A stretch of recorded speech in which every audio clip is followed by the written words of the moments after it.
They have climaxed undefeated seasons in bowl games. They have stymied Heisman winners in bowl games.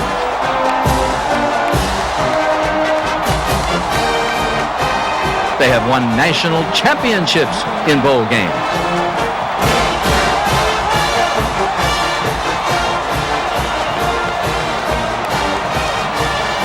The Nittany Lions of Penn State have authored a record book jammed with great bowl heroes and great bowl victories.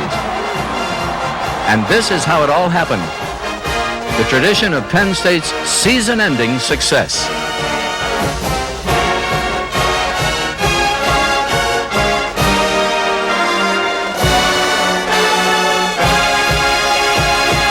Penn State football. You talk about tradition. And certainly the Nittany Lions' appearances in postseason bowl games have contributed to that tradition. Hello, I'm Fran Fisher. And you know, Joe Paterno is just one of 4 coaches to have sent a team to all 4 of the original New Year's Day bowl games. You know what else? He's the only one to win all 4. The orange, the cotton, the sugar, the rose. Bowl trips are fun trips and work trips for the Nittany Lion players. It's long since been established that given the extra preparation time, Joe Paterno can get a team ready for a bowl opponent as well as any coach in the game. As a result, Paterno was college football's all-time winningest bowl coach. His 17 victories tops everyone who has ever coached the sport. Under Paterno, the Lions have visited 12 different bowls, winning 10 different bowls, the most for any active coach.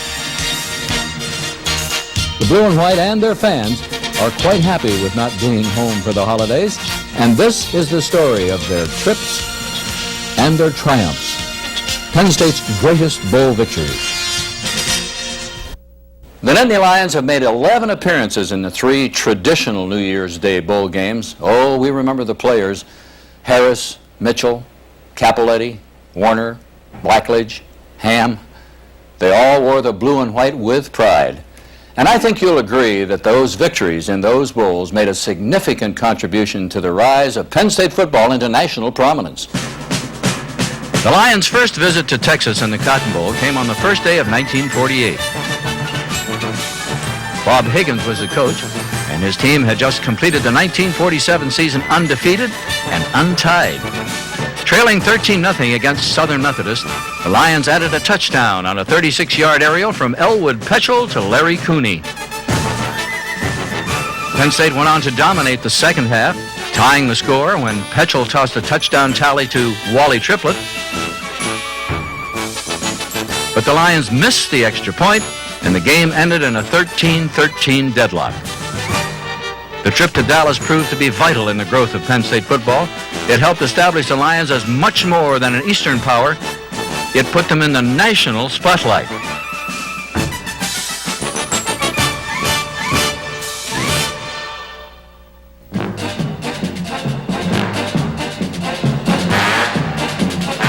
The Lions returned to Dallas on New Year's Day 1972. The 71 team had won 10, losing only to Tennessee in the final game of the season.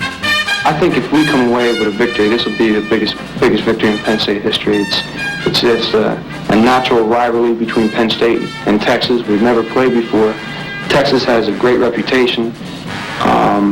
They've had some great teams in the past few years, and if we could beat Texas, it'd just be great for Penn State football. The 1972 Cotton Bowl would mark the first and only meeting between legendary Texas coach Darrell Royal and Penn State's Joe Paterno.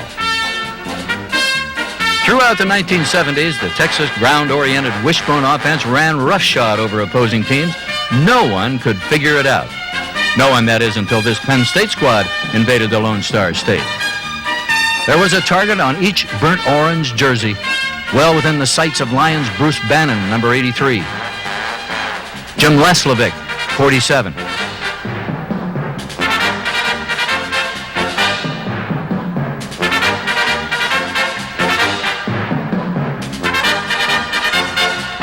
And All-American lineman John Scorpin, number 81. Penn State grabbed the Texas wishbone and broke it to pieces.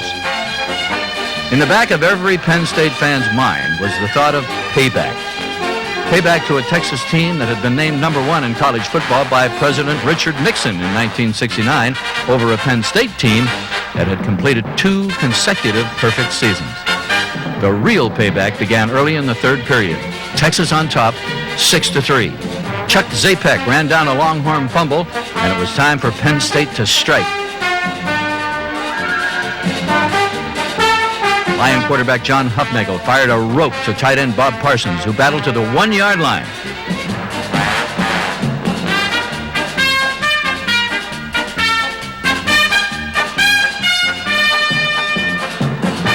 Lydell Mitchell, who had set an NCAA record with 29 rushing touchdowns during the regular season, got number 30, and Penn State jumped ahead 10-6. Then the play that put Texas down and out for good.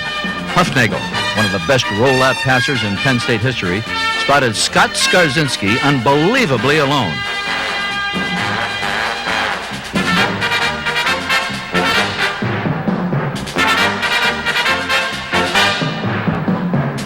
The Horns failed to recover, and the Lions scored on the 65-yard completion, and it was 17-6 Penn State.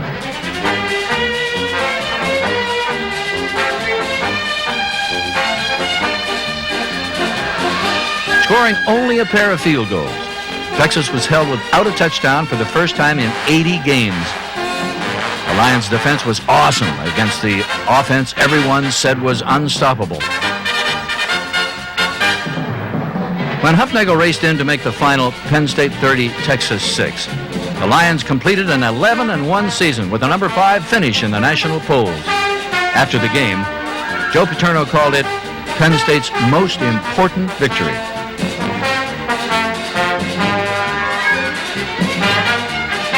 The 1972 Cotton Bowl was also Penn State's 48th win in their last 55 games. A dynasty was emerging in central Pennsylvania.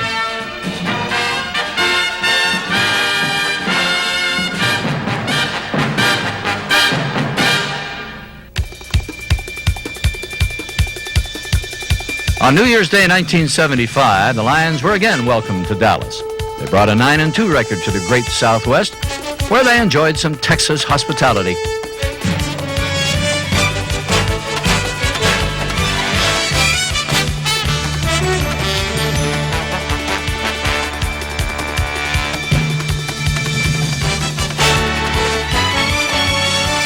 Here's how sportscaster Chris Schenkel described the tight first half of the Lions' third Cotton Bowl visit.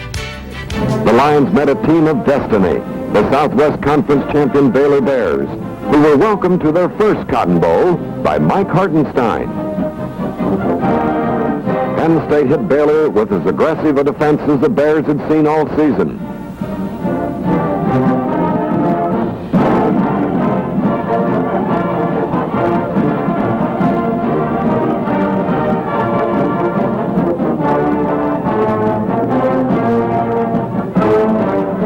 Quick reaction, like this interception by Jim Bradley, kept the Lions close as Baylor chalked up a touchdown and State added junior Chris Barr's field goal. That was all the scoring in the first half.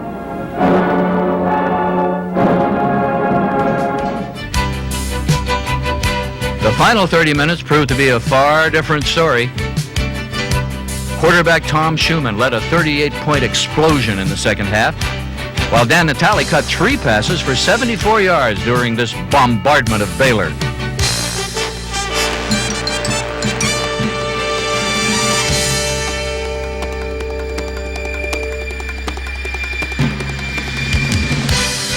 Schumann threw for 226 yards. The killer, a 49-yard bomb to speedy Jimmy Cephalo. The strong-armed quarterback, whose passing yardage was only 5 off the Cotton Bowl record, was named the game's most valuable player. Cephalo gained more than 150 all-purpose yards, scoring twice, and the Lions spoiled Baylor's first ever berth in the Cotton Bowl.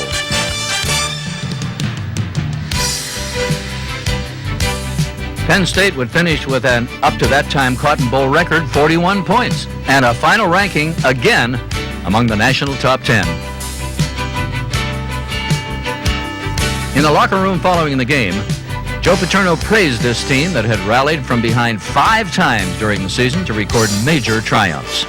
You are such a good football team right now, only because you stuck together and worked hard, tried to get better, had the character. Some of you guys, you didn't get to play as much as you should have maybe. In other circumstances, you stayed together, stayed with it, and you're a great bunch of people. We're going to miss those 29 seniors, and we wish you the very, very best. You've been great to have around here. But for you guys to the left, look on we are going for all the marbles next year.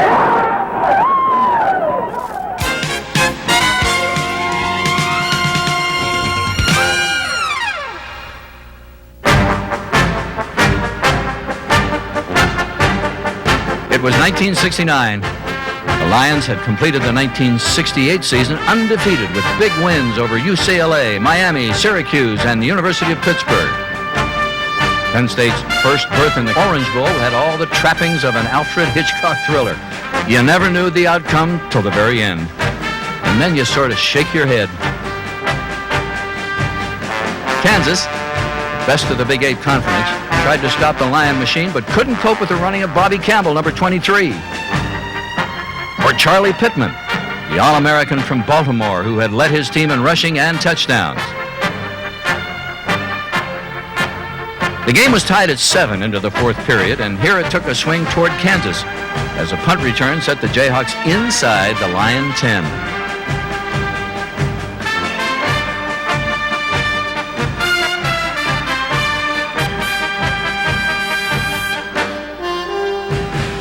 Kansas scored, and they took a 14-7 lead into the final period.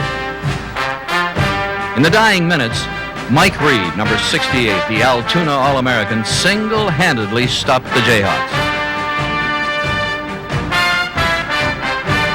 Kansas punted, and with 1:16 to play, Chuck Burkhardt threw the ball as far as he could, and Bobby Campbell ran under it.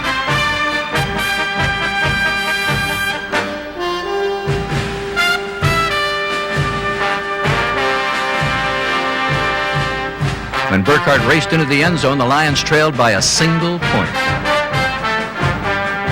Paterno's team had come too far to settle for a tie, but the try for 2 failed. But wait a minute.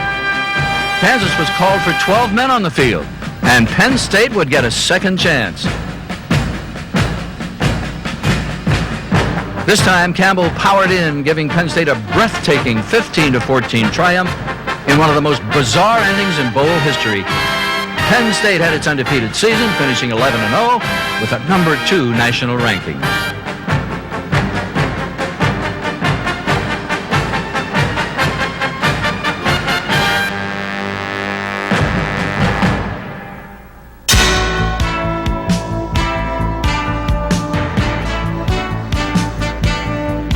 The wild and wonderful winning streak reached 21 in 1969, and they paid a return visit to the Son of Miami to battle the Big 8's high-scoring Missouri Tigers. Joe Paterno would watch his team play probably its finest defensive game in 31 bowl appearances. Outland Trophy winner Mike Reed set the tone, knocking the ball loose early. The turnover quickly led to Penn State points.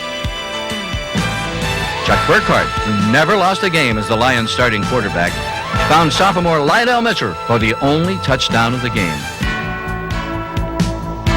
Add a field goal, and Penn State had 10 points and a defense anxious to make those points stand up.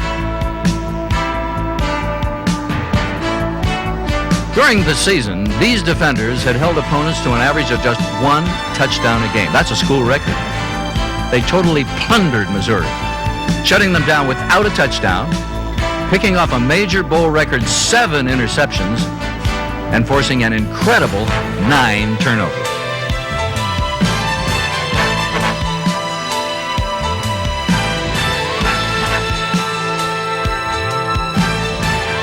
The Tigers' last-ditch effort was halted by a George Landis pick, and the Missouri quarterback commented, "I've never seen a defense like Penn State's." A second consecutive perfect season was crowned by an Orange Bowl triumph 10-3 over Missouri. It was the final performance in the Penn State careers for a brilliant group of seniors who had given Lion fans some of the greatest football moments in Penn State history.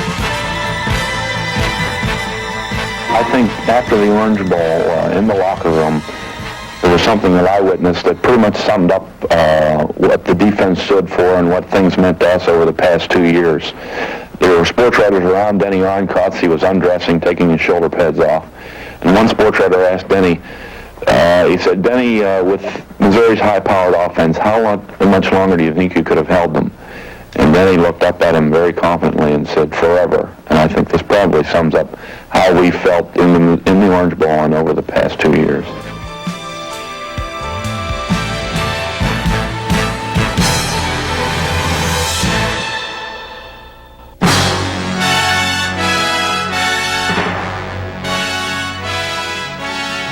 For the third time in 6 years, the Lions brought an undefeated team to Miami, determined to add the final chapter to another perfect season.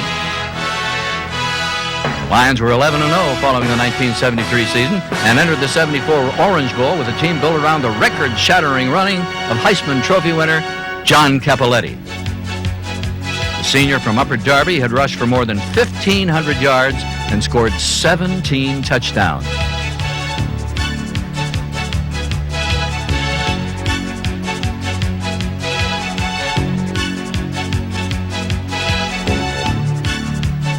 LSU, Penn State's opponent in this Orange Bowl, scored first. Sportscaster Chris Schenkel reported what happened next. But the Lions offense struck back swiftly in the second quarter. Tom Schumann to Chuck Hurd with one of the greatest one-handed catches in bowl history. A 72-yard bomb and Hurd's 11th career touchdown catch, an all-time Penn State record. The Orange Bowl echoed with hails to the Lion.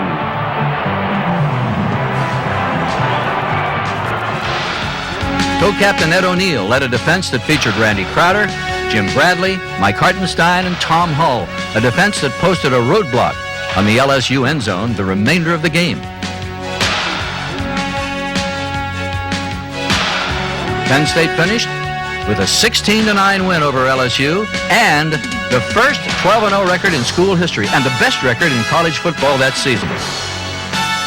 With Cappelletti's winning the Heisman added to the perfect record and an Orange Bowl triumph, the 1973 season should certainly rank as one of the most successful in Penn State football history.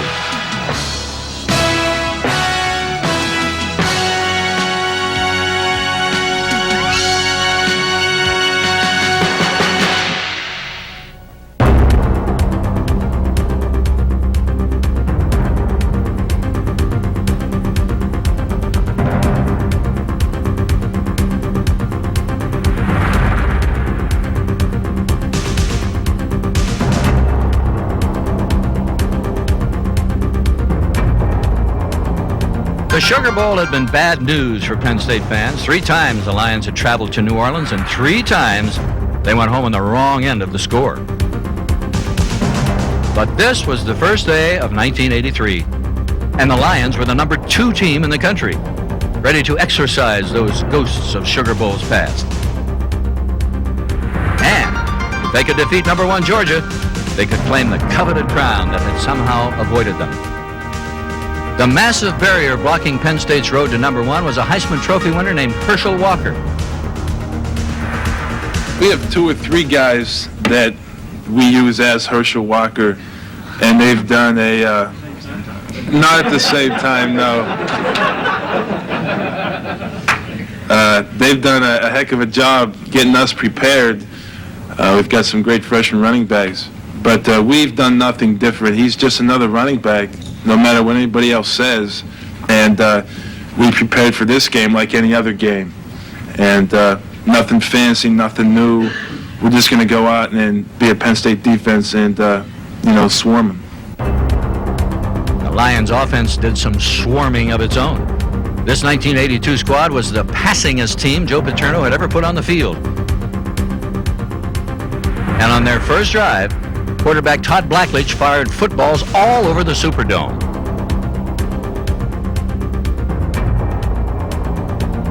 All-America and 1,000-yard rusher Kurt Warner, number 25, put the Lions over the Dogs early.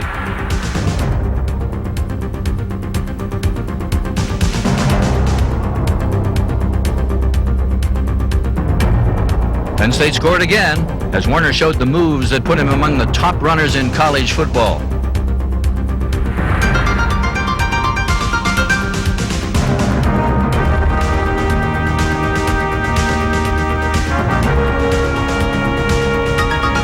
But Georgia would not surrender its #1 ranking without a struggle.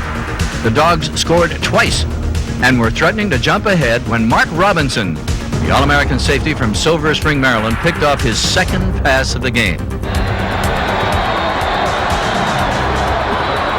What followed would become one of the most remarkable catches in Penn State football history. Blackledge uncorked a 47-yard floater for a diving Greg Garrity.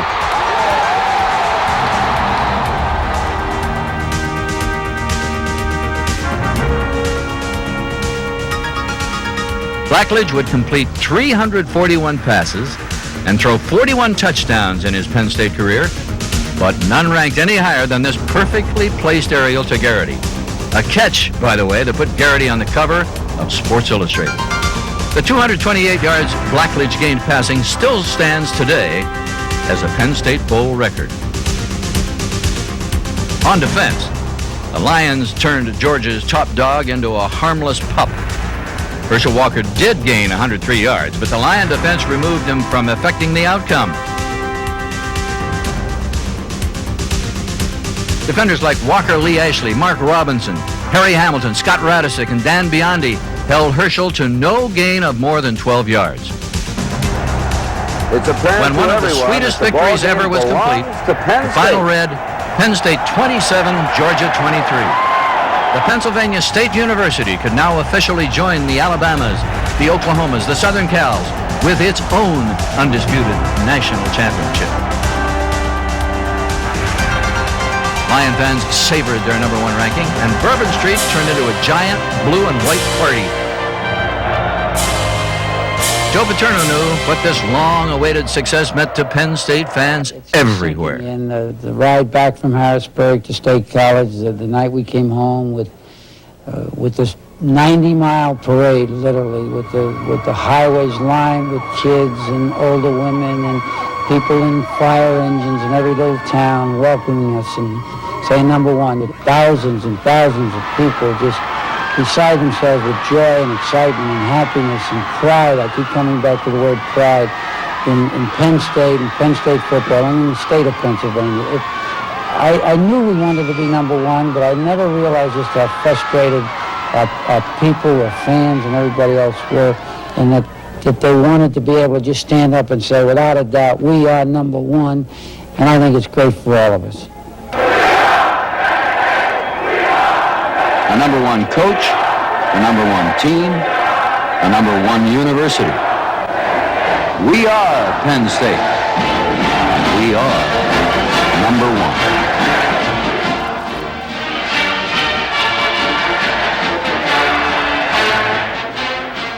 Phoenix, Arizona.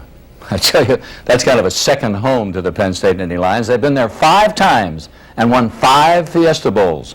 They haven't lost yet. And they've beaten such national powers as Southern California, Arizona State, Tennessee, Ohio State, and the University of Miami. They scored a total of 155 points and won a national championship. One extremely important bonus of a bowl game, you leave the December cold behind and set up camp in a climate more palatable to the body. And Coach Joe Paterno and the rest of the Penn State squad. The 1977 Lions finished the regular season 10-1, and the young Fiesta Bowl said, "Come on down." Junior quarterback Chuck Fusina, who had already tied or broken 9 Lion passing records, was the backbone of the 77 team, and Arizona State just couldn't stop him. They were also helpless against the Penn State running game that rushed for 268 yards, including an 18-yard blast by number 29, Steve Geis. Penn State scored in just about every imaginable way: runs, passes, field goals, and even a punt block and return by Joe Lally. The Lions completed an 11-1 season with a 42-30 pounding of Arizona State. Their first Fiesta Bowl triumph would be followed by many, many more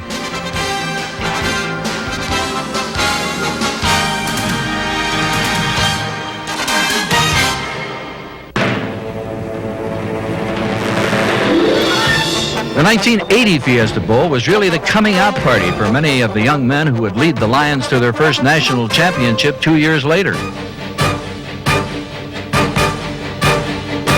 Kurt Warner, the shifty make-em-miss tailback from Pineville, West Virginia, took off 64 yards on the Lions' first play from scrimmage.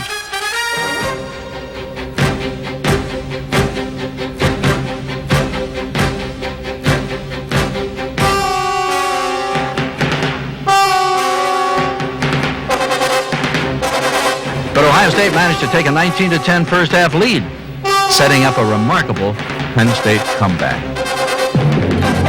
As they had done against so many teams, the Lions came roaring back. On the first play from scrimmage, Kurt Warner swept left end for the first 18 yards of a 75-yard scoring drive, capped by a blackledge keeper to the right side. The Lions had pulled to within 2.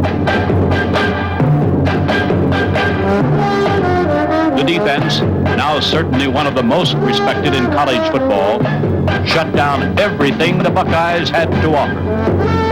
In the third quarter, the Lions gave up only 1 first down and turned the ball back to the offensive unit as the quarter came to an end.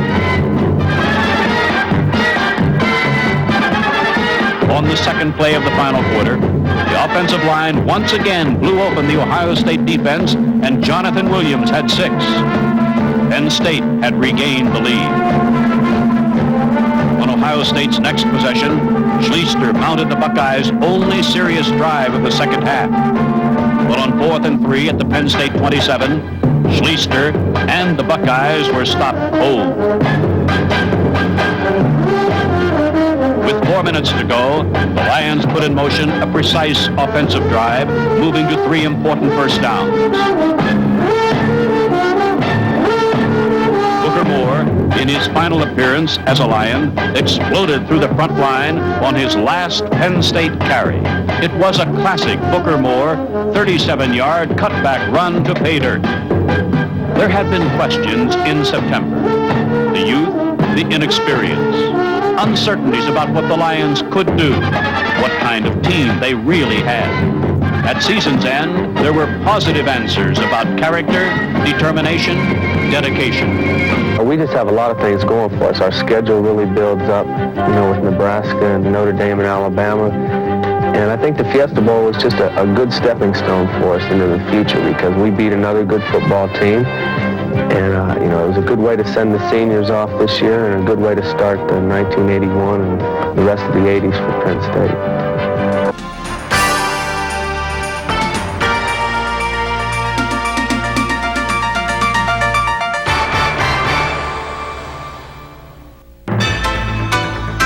A year later, the Fiesta Bowl moved to New Year's Day, and the 1981 team returned to defend its bowl title against the USC Trojans. For the second year in a row, Kurt Warner scored on his first Fiesta Bowl carry.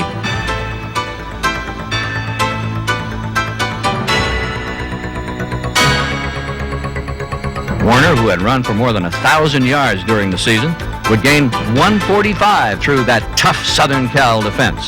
However, the real highlight of this 26-10 triumph was provided by the Lions' defense. The January 1st encounter gave Penn State's defense one last challenge. Stop Marcus Allen, the Heisman Trophy winner. Just as they had done all year, seniors Leo Wisniewski, Chet Parlavecchio, Matt Bradley, Ed Pritz, Rich D'Amico, and Paul Langford led the blue and white defensive wrecking crew. The 1981 Penn State football team was something special. They worked awfully hard. They had great leadership. They did everything a coach could ask of a football team. And at the end of the year, I really believe there was as fine a football team as there was in the country. Not only were they as good as any team in college football, they had put the final pieces in the puzzle for a national championship run in the 1983 Sugar Bowl.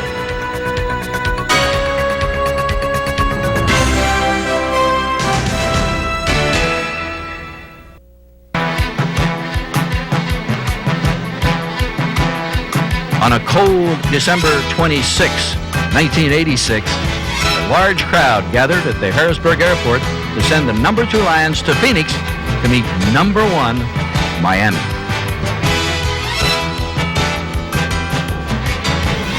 we'll see y'all back here maybe January 40th. We'll be the only undefeated team in this whole country.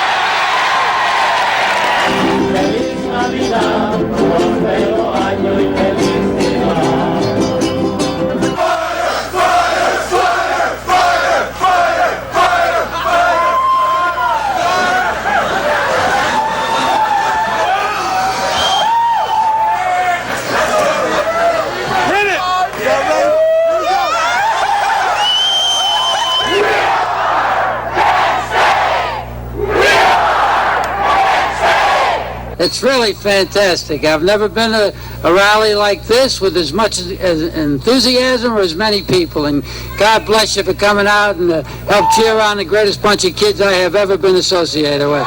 This is what we worked for, coming in as freshmen. Our senior year to win the national championship. I think that's the biggest honor I could ever receive. We are proud to claim the title of the national champion. To win their second national championship, the Lions would have to douse the flames of Heisman Trophy winner Vinny Testaverde. The senior quarterback had fired Miami to a perfect season, and the Hurricanes were boasting that they were the best.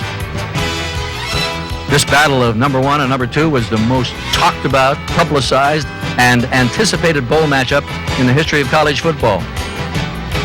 Penn State's defensive plan was not so much to attack the quarterback, but to punish the receivers. Defenders Ray Isom, Duffy Cobbs, Trey Bauer, Eddie Johnson, and Donnie Graham leveled every Miami receiver within sound of their footsteps.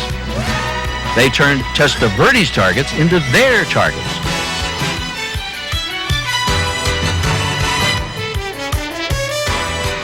On offense, John Schaefer, who would lose just one game in 2 years as starting quarterback, gave Penn State its first score of the game. But it was when Miami called the plays that the blue and white really demonstrated their will to win.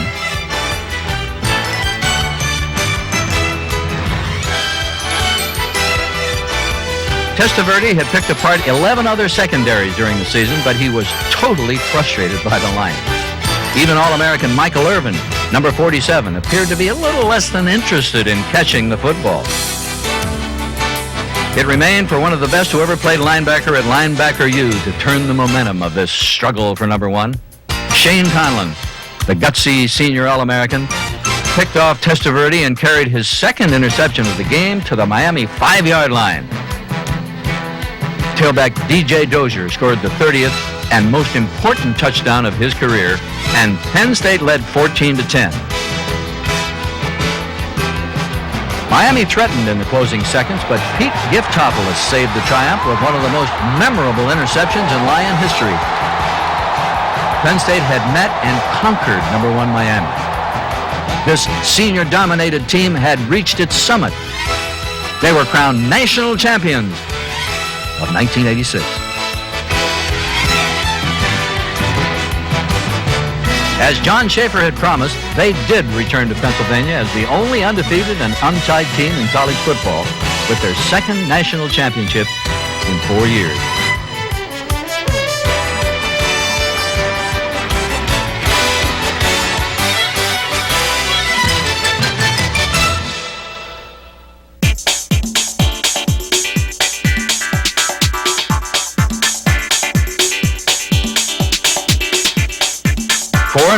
With a national title after 4 visits to Phoenix, the Lions returned on the first day of 1992.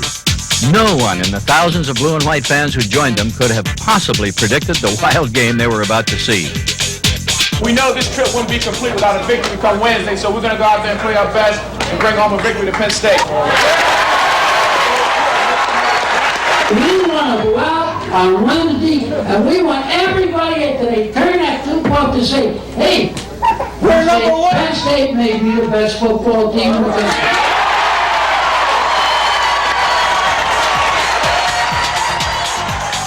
In this Fiesta Bowl encounter with Tennessee, strange things happened. The Lions fell behind, and late in the third period trailed 17-7. They needed some fuel to ignite their engines, and they found it from one of the most dangerous all-purpose players ever at Penn State.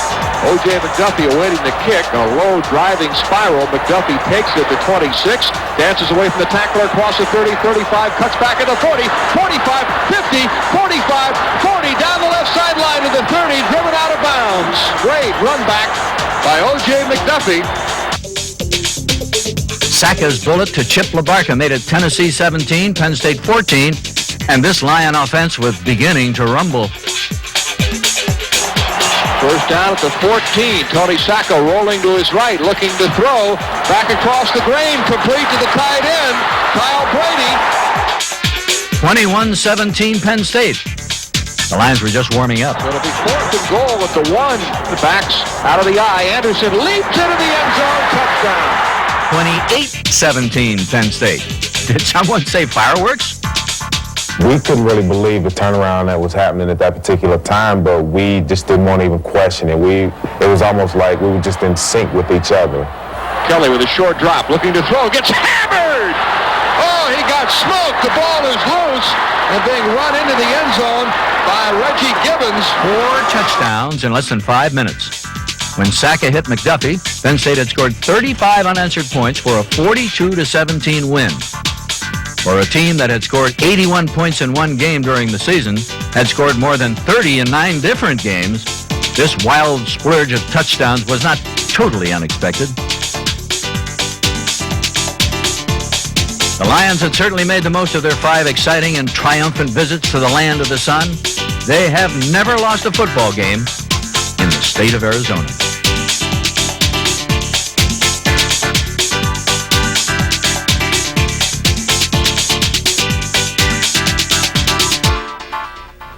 The Nittany Lions season-ending success story continues with chapters that include wins in some bowls that are non-New Year's Day bowl games.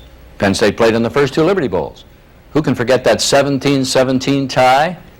And I'll never forget those 2 shootouts. 81 points scored by the Nittany Lions against Brigham Young and Tennessee.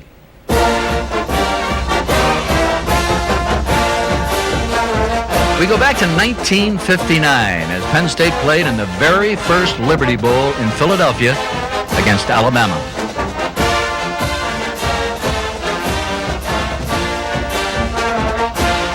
Penn State couldn't find the end zone until a trick play late in the first half.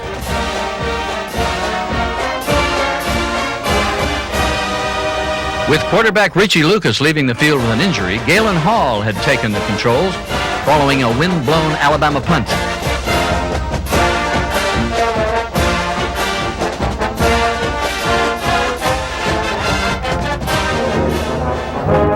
Penn State gets a big break and they make it pay off.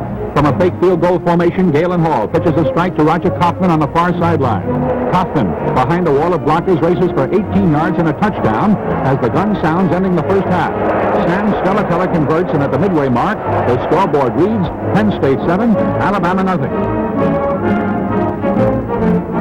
Alabama wants the equalizer, but this just isn't their day. Billy Richardson fumbles, and that's all she wrote for the Crimson Tide. Penn State's Earl Kohlhaas makes a key recovery for the Nittany Lions. The clock runs out, and the inaugural Liberty Bowl football battle is history. Penn State defeats a stubborn Alabama 11, 7-0.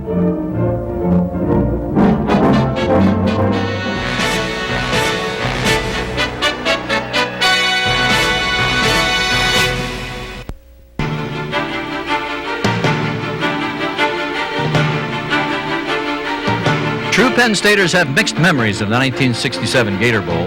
It was Joe Paterno's first bowl game as head coach. His second Penn State team had finished with 8 wins and a pair of losses. Against Florida State, quarterback Tom Sherman's kicking and passing accounted for all the points, and Penn State jumped to a 17-0 advantage. When the Lions' defense halted FSU inside the 5, the blue and white looked to be gaining strength. But then, Joe Paterno made a much-debated decision inside his own 15-yard line. At the 13, Penn State moving. Here's Charlie Pittman gaining 2 to bring up a 4th and 1 situation. And hold on, Penn State elects to gamble for the first down.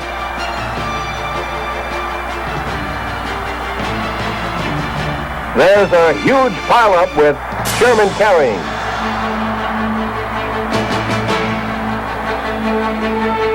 Did they make it? A measurement shows Florida State owns the football.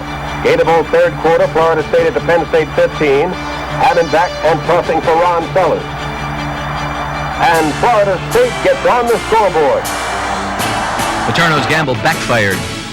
Given new life, Florida State scored 2 touchdowns, added a field goal in the final seconds, and with 17 straight second-half points, tied Penn State. Perhaps more important than the outcome, Joe Paterno had shown he would not be afraid to take risks. The 4th down call in the 1967 Gator Bowl remains a building block in the coaching career that turned into a legend.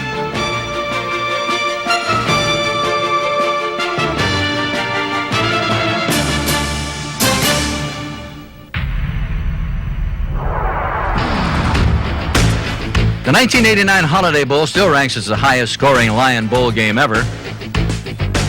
Blue and White took a 7-3-1 record to San Diego and joined forces with Brigham Young to score a combined total of 89 points. Tony Sacca, power-armed passer from Del Ran, New Jersey, would throw for more than 200 yards and 2 touchdowns.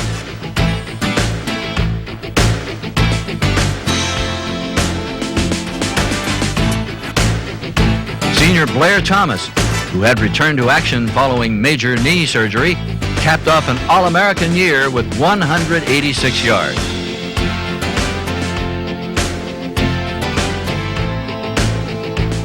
In a game of incredible plays, David Daniels fell into the end zone with a bouncing, juggled catch that earned a spot in Lion lore.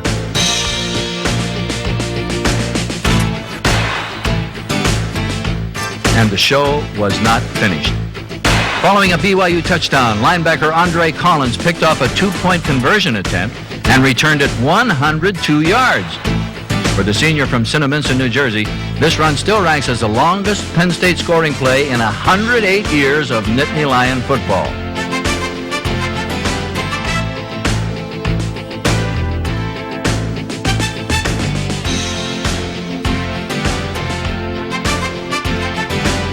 And then perhaps the topper. Gary Brown simply stole the ball from quarterback Ty Detmer and took off with his prize. The final of this San Diego shootout was 50-39 Penn State.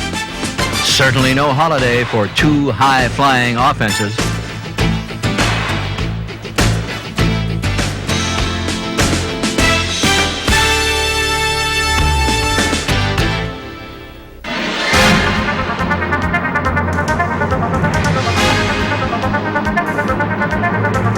The 1993 Lions had completed their first season in the Big Ten Conference, and they brought a 9-2 record to the Citrus Bowl to play the number 6 team in the country, the Tennessee Volunteers.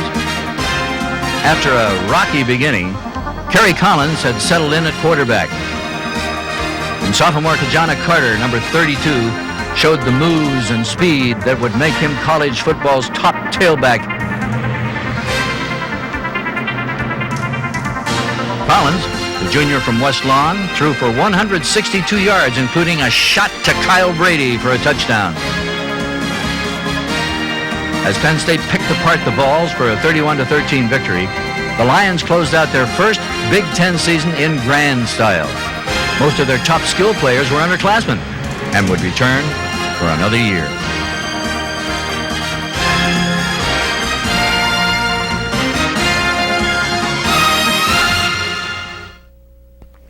"73 years separated Penn State's 2 Rose Bowl appearances, the last at the conclusion of the 1994 season when the Nittany Lions were the Big Ten Conference champions, and it crowned a perfect season.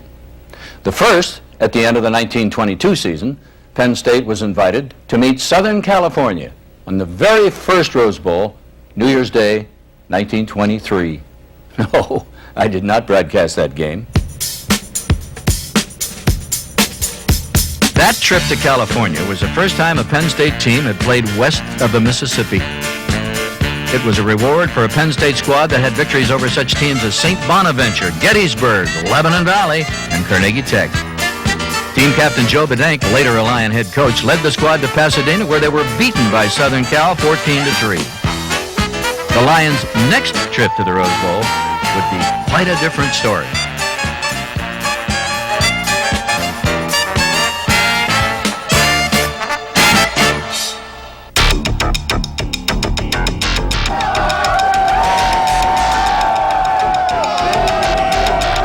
For the 7th time under Joe Paterno, Penn State took a perfect regular season record into a bowl game. Let me say this to you. It's one year to this day, and it will be 1 year and 1 day tomorrow, that this team made up his mind it was going to be something special. It's going to be something special on the field, off the field, and everything they did. They were going to be unique. They were going to be close. They were going to work harder than the other guy. They were going to work as hard as it was going to take to be the best football team they could possibly be. And they have done that. And you ought to be proud of that. And I know you are. 11-0. Big Ten champion after only their second season in the conference. Penn State concluded its magnificent 1994 season in Pasadena, battling Oregon. As Kurt Warner had done twice in Fiesta Bowls, Ki-Jana Carter broke a cross-country touchdown run on the Lions' first offensive play. They toss it to Carter, the motion to the same side. Carter hit, breaks tackles, 20, 30, he's gone. Goodbye to the 40, 50, all the way down the middle. Ki-Jana Carter, 84 yards for the score. Penn State on the board. The 83-yard sprint was the longest run ever by a Penn State back in a bowl game. Just as they had done all season, Carter and quarterback Kerry Collins paced college football's most prolific offense. 2 wide receivers deep side. Archie, the only one in the backfield. A deep drop for Kerry Collins with time. Goes for the home run down the far side. Has his man complete to the 5, down to the 2. Joe Juravicius. They give over to the left side. Mills in. Touchdown Penn State. The Nittany Lions take the lead. The Lions were on the prowl, and Oregon was powerless and to stop. Melvin kicks it away. Down the middle it goes. It'll be Ambrose Fletcher from the 7. Up the left side of the 10, 15, 20. Breaks it to the 30. Gets outside. Beats the place kicker to the 40. To the 50. A foot race down the far side. They'll catch up with him at the 30 and knock him down from behind. Running him down, Isaac Walker, the cornerback. 2nd and 6. Give to Carter. Huge hole left side. He's gone to the 15, 10, 5. Touchdown, Ki-Jana Carter. Little misdirection for 17 yards of the score. Carter would establish another Penn State Bowl record with 3 touchdowns. Some 25,000 blue and white fans made the trip to California and savored every moment of Joe Paterno's 19th postseason victory. When the Lions finished a 38-20 triumph, they had earned their 5th unbeaten and untied season under Paterno and their 3rd year with a record of 12-0. Penn State had crowned a monster season with a Big Ten title, a number 2 finish in the national polls, and a victory in the 1995 Rose Bowl that Paterno rated right up there in magnitude with the 2 national championship bowl wins.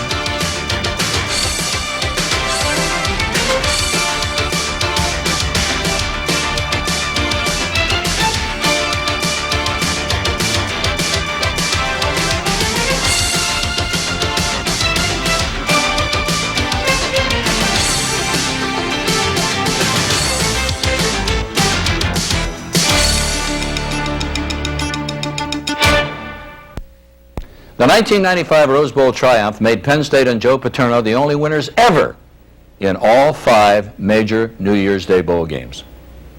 Well, we remember a lot of bowls, but I get the feeling that Penn Staters everywhere remember most significantly the Sugar Bowl following the 1982 season, the Fiesta Bowl following the 1986 season, both national championship years.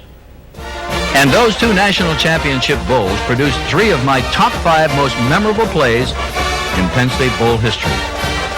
Number 5 on my list is Shane Conlon's interception against Miami in the 1987 Fiesta Bowl that set up the winning touchdown in this battle for number 1.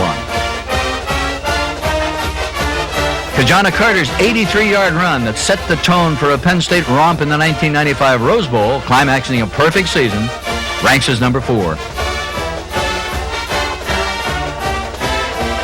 Number 3 is Bobby Campbell's run for a 2-point conversion in the 1969 Orange Bowl, giving Penn State its first ever Major Bowl triumph. The interception by Pete Giftopoulos in the final seconds of the 1987 Fiesta Bowl's number 2. It preserved Penn State's second national championship. And who will ever forget Greg Garrity's diving end zone catch that clinched the Lions' first national championship in the 1983 Sugar Bowl. That one ranks number 1. What future plays will join this list? The upcoming seasons are certain to bring many more nominations as Penn State continues its winning tradition and its season-ending success.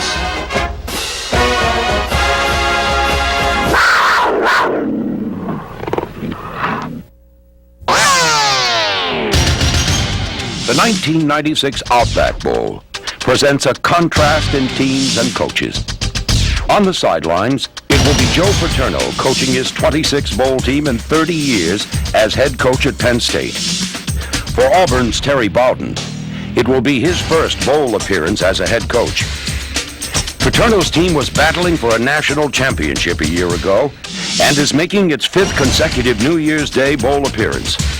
Auburn is playing its first bowl game since 1990.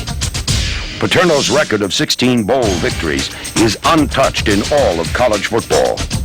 Looking to add number 17, Paterno brought his team to Tampa, Florida for some fun and relaxation. The coach showed some moves on the dance floor and then turned serious to prepare his squad to play football. The 1996 Outback Bowl would be the first meeting ever between Penn State and Auburn, a January 1st clash of Lions and Tigers. A national television audience soon recognized that the weather would be an added challenge for both squads. The skies opened, and the field became better suited for a mud wrestling tournament. On their first series of plays, the Lions showed how they would adjust to the elements. 4 different Penn State runners pounded at Auburn's defense as the Lions used 13 plays to advance deep into Tiger territory. Wally Richardson never hesitated to put the wet pigskin in the air, slicing through the rain with 2 completions to Keith Olsemer that both gained first downs. The Big Ten's leading kick scorer, Brett Conway, put Penn State on top 3-0. This would be a day for fullbacks, and the Lions were without the injured John Whitman. So Brian Milne, number 22, became a prime-time player, keeping Auburn off balance with his quick hits up the middle. The Tigers countered with their power runner, Stephen Davis, a 1,000-yard rusher. When Davis led his Tigers to the Penn State 2, the Lion defenders faced their first major test, and the blue and white got down and even dirtier. 3 times Auburn tried to crack the Lion defense, and 3 times they failed. After Terry Killens dropped the Tiger quarterback, a field goal attempt also missed the mark. The Penn State defense had made a stand, and more importantly, made a statement. The Lions had their own runner named Stephen. The 5th-year senior who'd come on strong at the end of the season would punish Auburn for a game total of 118 yards. Pitt's run set up another Conway field goal, much to the delight of a pair of NFL players sharing the sidelines with their former teammates. We really should be up 14-7. We had a couple of mishaps on the goal line, but the team is playing well, and our defense is playing pretty well, so hopefully, we can keep it going on. I've never played anything this bad, but everybody has to play on it, so you got to take advantage of every opportunity you get. Being a wide receiver, though, you kind of like these situations because you're at an advantage when the DB doesn't know where you're going, and you got a little bit of a break at this time. Penn State's veteran offensive line took control of the trenches, blasting holes for Milne and Pitts. Conway's 3rd field goal of the game offset an earlier Auburn touchdown, giving the Lions a 9-7 lead. With less than 30 seconds until the half ended, Penn State delivered a series of blows that shook the confidence of their Southeastern Conference opponent. Goes downfield to Gaucher, and it is intercepted by Penn State's Kim Herring at the 50-yard line. And he's going deep downfield. He's got a man down there. He's going to get to the ball. What a catch! What a catch! By Joe Juravicius, saved to the Rose Bowl. Back to pass is Richardson. Throwing in the end zone. Touchdown! Mike Archie! In 3 critical plays, Penn State had jumped to a 16-7 advantage, and momentum had swung their way, leading into intermission. In the third period, Richardson, who had set a school record completing more passes in a season than any Lion quarterback ever, continued to fire away.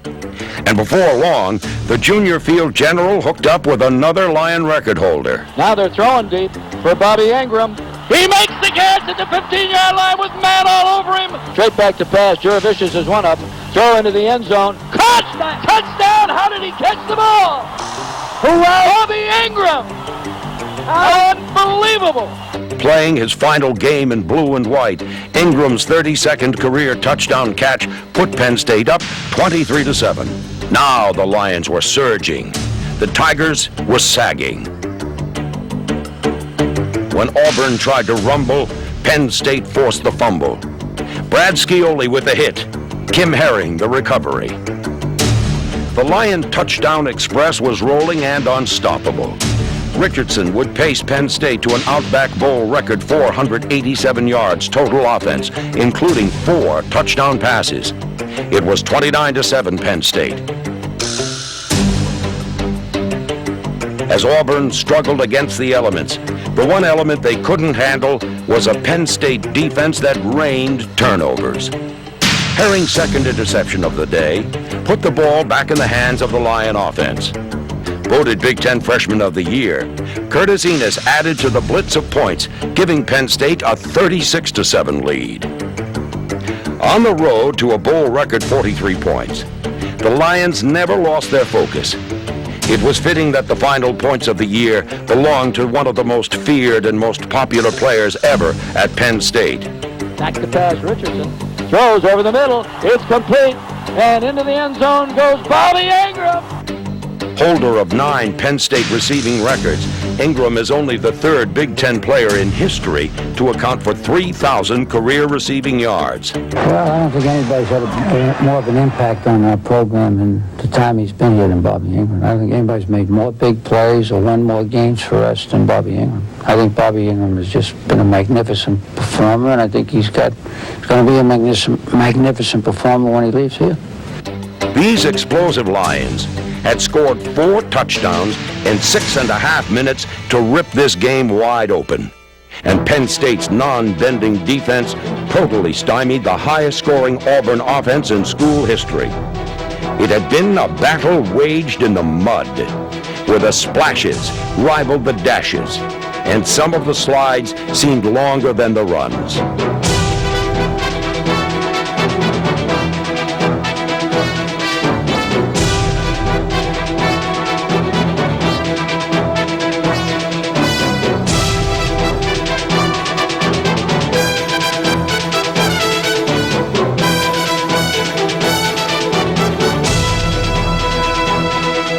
Penn State roared to a record 17th bowl win under Joe Paterno, 43-14. The 29-point margin of victory provided the most lopsided Lion Bowl victory ever under Paterno. Along the way, the blue and white set or tied 5 Outback Bowl offensive records. Penn State completed its season with 9 victories, and for the 21st time under Joe Paterno, ranked among the top 15 teams in the country.